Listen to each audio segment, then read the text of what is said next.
Die Schwulen fahren heute nicht.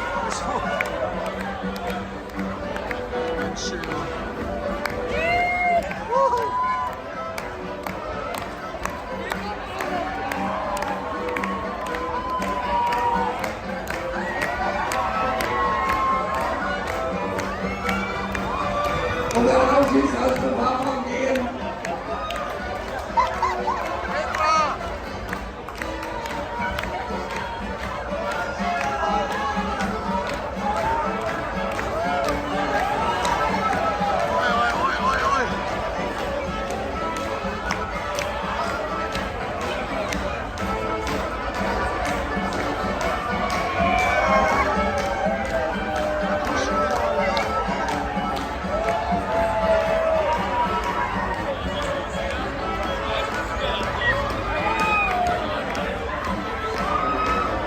Der Ausschuss aus dem Wappen gehen.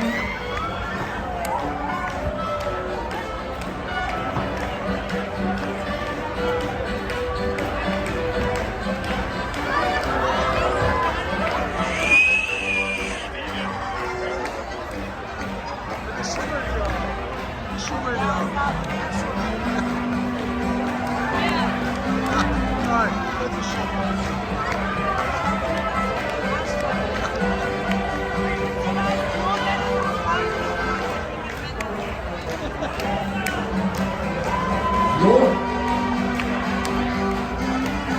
Wir sammeln die Herzbekundungen. Italien!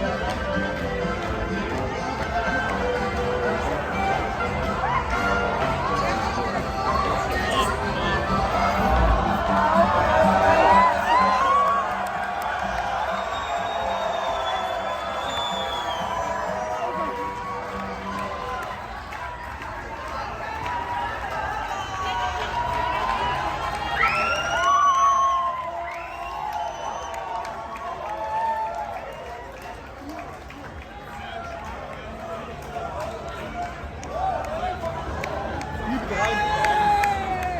Ganz rein. Hallo! Bitte, wenn da jemand mit dem Kopf hinhält, dann ist das.